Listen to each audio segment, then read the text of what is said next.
నమస్తే బోసుకుమారి. ఈ మధ్య పవన్ కళ్యాణ్ గారికి సంబంధించినటువంటి డిబేట్లు పెడుతున్నారు టీడీపీకి సంబంధించినటువంటి ఛానల్స్. ఇది సంతోషకరమైనటువంటి విషయమే. ప్లస్ షరతులు వర్తిస్తాయి అనేది ఈ వీడియోలో చెప్పేటువంటి ప్రయత్నం చేస్తాను. అదేంటంటే ఇది చాలా కామెడీ ఉంటుంది అసలు. వాస్తవంగా ఈ విషయం ఎవరికి తెలియదు అనుకుంటారా? ఖచ్చితంగా తెలుసు. ఎట్టి పరిస్థితుల్లో కూడా మా దగ్గర ఛానల్స్ ఉన్నాయి. ఈ ఛానల్స్ ద్వారా ఒక మనిషిని జనాలకు తీసుకెళ్లొచ్చు లేదా పతనం చేయొచ్చు అనేటువంటి ఒక ఆలోచనతో ఏమైనా ఉంటారేమో నాకు తెలియదు. పవన్ కళ్యాణ్ గారు మొదట్లోనే అసలు ఎలాంటి ఛానల్స్ సపోర్ట్ లేకుండా పవన్ కళ్యాణ్ గారికి ఒకసారి సభ పెడితే, నిజం చెప్తున్నాను, మీరు కావాలంటే పాత వీడియోలు చూసుకోండి, అందరూ ఒక సభ పెట్టాలంటే విపరీతమైన ఖర్చు పెట్టేసి, జనాలు తోలిచ్చేసి, అనౌన్స్మెంట్లు చేసేసి, విపరీతంగా బస్సులు పెట్టి కార్యకర్తలను తోలిచి విపరీతంగా చేస్తారు. అయ్యేం లేదు. ఆయన ఒక వ్యాన్, మామూలుగా ఉండేటువంటి ఒక ఇది ఉంటది, ఒక మినీ వ్యాన్ లాగా వ్యాన్ పెట్టుకుని దానికి ఒక బోర్డు పెట్టుకుని దాని మీద ఒక చిన్న నుంచునేలాగా ఒక చిన్న స్పేస్ ఏర్పాటు చేసుకుంటే వేలాది మంది, లక్షలాది మంది తరలి వచ్చేసేవారు పవన్ కళ్యాణ్ గారికి. అంత పెద్ద గ్రిప్ ఉన్నటువంటి వ్యక్తి, జనంలో ఉన్నటువంటి జనాకర్షణ కలిగినటువంటి వ్యక్తి, పిచ్చి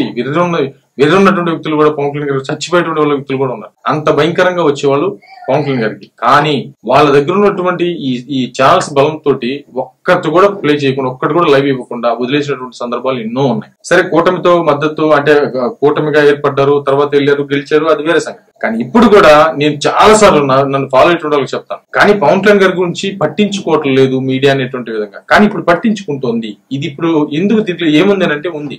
అదేంటంటే పవన్ కళ్యాణ్ గారు ప్రజలకు చేసేటువంటి మంచి పనులకు సంబంధించి ఎక్కడా డిబేట్ పెట్టరు, ఖచ్చితంగా పెట్టరు. ఇప్పుడు ఏజెన్సీ ప్రాంతాలకి పవన్ కళ్యాణ్ గారు రోడ్లు వేయించారు, అక్కడ ప్రజలందరూ హర్షం వ్యక్తం చేస్తున్నారు. దీని మీద డిబేట్ ఉండదు. లేదు, 75 సంవత్సరాల స్వతంత్ర భారతంలో ఎవరు కూడా పలానా ఏరియాకి నీళ్లు తెప్పించలేదు, పవన్ కళ్యాణ్ గారు తెప్పించారు, దాని మీద డిబేట్ ఉండదు. మళ్ళీ ఇంత స్వతంత్ర భారతంలో ఇంతవరకు కూడా ఎవరు కూడా ఒక గ్రామానికి పవర్ ఇవ్వలేదు, అది పవన్ కళ్యాణ్ గారి వల్ల మాత్రమే సాధ్యమైంది, దీని మీద డిబేట్ లేదు. మామూలుగా డిబేటబుల్ పాయింట్స్ ఇవి, కానీ డిబేట్లు పెట్టరు. ఎందుకు తెలుసా? పవన్ కళ్యాణ్ గారికి పేరు వస్తుందని. కానీ ఏ డిబేట్లు పెడతారో తెలుసు. ఇప్పుడు ఎందుకు పెడతారో తెలుసా? కాంట్రవర్షియల్ అంటే ఒక రకంగా చెప్పాలంటే ఇప్పుడు ఎర్రచందనం కోసం వెళ్ళాడు, అది ఒక డిబేట్. అదేంటంటే అది ప్రభుత్వానికి సంబంధించి, ప్రభుత్వం ఇట్లా అదుపు చేస్తోంది, పవన్ కళ్యాణ్ గారి తరఫున అది జరుగుతోంది, ఇది మేము కట్టడి చేసేటువంటి ప్రయత్నం చేస్తున్నటువంటి కోణంలో దాన్ని మాత్రం ఖచ్చితంగా వేస్తారు. అది ఎందుకంటే ప్రభుత్వానికి పేరు వచ్చేటువంటి విధానం కాబట్టి, అది చంద్రబాబు నాయుడు గారు టీడీపీ పార్టీకి వస్తుంది కాబట్టి. ఇప్పుడు ఇంకొకటి ఏంటంటే, ఇప్పుడు పవన్ కళ్యాణ్ గారు వైసీపీ పార్టీకి వార్నింగ్ ఇచ్చాడు, అది ఒక డిబేట్. పవన్ కళ్యాణ్ గారు 15 సంవత్సరాల పాటు కూటమి కలిసే ఉంటుందని చెప్పాడు, అది ఒక డిబేట్. ఎందుకంటే పవన్ కళ్యాణ్ గారు విడిపోరు, మనం విడిపోము, ఎప్పుడు చంద్రబాబు నాయుడు గారు సీఎం గా ఉంటారనేటువంటి కోణంలో అది వాళ్ళు కలిసి వచ్చేలాగా వాళ్ళకు ఆపాదించుకొని మళ్ళీ మాట్లాడతారు. ఇప్పుడు ఈ మహా న్యూస్ గానీ, TV5 గానీ, లేకపోతే మిగతా ఛానల్ ఏవియన్స్, ఇవన్నీ కూడా ఎట్లా మాట్లాడతారు తెలుసా? బాలకృష్ణ గారు అసెంబ్లీలో నుంచొని అసలు అక్కడ లేనటువంటి చిరంజీవి గారి గురించి అవమానకరంగా మాట్లాడతారంట. కానీ ఈ ఛానల్స్ అన్ని కూడా చిరంజీవి గారిది తప్పు అన్నట్టు మాట్లాడతాయి. ఒక ఛానల్ మాట్లాడుతుంది డిబేట్ లో కూర్చోబెట్టుకుని, ఆయన అజాతశత్రు అని చెప్పేసి చాలా మంది మాట్లాడుతుంటే, అజాతశత్రు అంటారండి, కరెక్టేనండి, యాంకర్ అంటాడు, కరెక్టేనండి, కానీ బాలకృష్ణ గారితో, మోహన్ బాబు గారితో ఆయనకి ఎందుకు గొడవలు ఉన్నాయో, మరి అజాతశత్రు అయితే ఎందుకుంటాయో అని చెప్పేసి యాంకర్ మాట్లాడతాడు. అంటే ఒక మనుషుల్లో, ఒక మైండ్ లో విషయం నింపేటువంటి ప్రయత్నం. ఇప్పుడు అవతల వాళ్ళు ఎంతైనా సరే చిరంజీవి గారు అజాతశత్రువు అని అందరికీ తెలుసు. మామూలు శత్రువు కూడా మంచి చేసేటువంటి తత్వం ఎన్నో ఉన్నాయి ఉదాహరణలు. రోజా గారు కావచ్చు, లేకపోతే ఆయన గురించి తప్పుడు ప్రచారం చేసిన రాజకీయ నాయకులు కావచ్చు, మీడియా సంస్థలకు సంబంధించిన అధినేతలు కావచ్చు, ఎంతమంది ఎన్ని రకాలుగా మాట్లాడినా ఎక్కువనే చేర్చుకున్నాడు, ఆయన ఆ గౌరవాన్ని ఇచ్చాడు. కానీ ఇప్పుడు బాలకృష్ణ గారిది, మోహన్ బాబు గారిది అది వేరు. ఎందుకంటే వాళ్ళ దగ్గరే ఉంది ప్రాబ్లం అంతా. చిరంజీవి గారి ఎదుగుదలను ఒప్పుకోరు, మేమే టోప్లో, మేమే తురుములో అని చెప్పేసి అంటారు. అది ప్రజలకు అర్థమైపోతుంది. అందుకే చిరంజీవి గారు టాప్ ప్లేస్ లో ఉన్నారు. ఆ ప్లేస్ ఇంతవరకు వాళ్ళు అందుకోలేకపోయారు, అది జరిగేది కాదు. ఇప్పుడు మోహన్ బాబు గారు ఉన్నారు, ఇంకా ఆయన అయిపోయింది.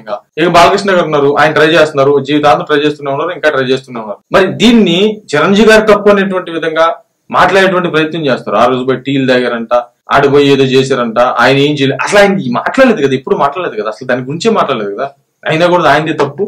బాలకృష్ణ గారు అక్కడ వెళ్ళి కలజోడు పైకి పెట్టుకుని విపరీతంగా దాని మీద ట్రోల్ చేసేటువంటి ప్రయత్నం చేసి, అంటే దాని మీద చిరంజీవి గారిని బ్లేమ్ చేసే ప్రయత్నం చేసినా ఆయన సపోర్ట్ చేశారు. ఆ తర్వాత పార్టీ నుంచి ఆదేశాలు వచ్చినాయేమో తెలియదు, కానీ మరుసటి రోజు బాలకృష్ణ గారు ఇలా మాట్లాడటం కరెక్ట్ కదా, అలా కాదని చెప్పేసి మరుసటి రోజు దాని గురించి ప్రస్తావించినటువంటి పరిస్థితులు ఉన్నాయి. ఇట్లా ఉంటది ఈ మీడియాకి సంబంధించి. ఈ మధ్య పవన్ కళ్యాణ్ గారి గురించి కొంత ఫోకస్ చేస్తున్నారు, డిబేట్లు పెడుతున్నారని చెప్పేసి అది ఏదో పెద్దగా ఊహించుకోబాకండి. అది ఏంటంటే 15 సంవత్సరాలు కూటమి కలిసి ఉంటుంది, డిబేట్. చంద్రబాబు నాయుడు గారు గ్రేట్ అన్నారు, లేకపోతే వైసీపీ పార్టీని తిట్టాడు, అది డిబేట్. కానీ పవన్ కళ్యాణ్ గారు చేసినటువంటి మంచి పనులకు సంబంధించి అయితే మాత్రం డిబేట్ జరగదు.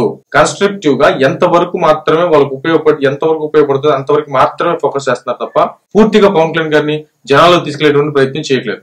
కాబట్టి నేను ఇప్పటికైనా చెప్పేది ఏంటంటే, పవన్ కళ్యాణ్ గారు మీడియా విధానానికి సంబంధించి ఖచ్చితంగా కాన్సన్ట్రేషన్ చేయాల్సిన అవసరం అయితే ఉంది. మరేమైతే చూద్దాం.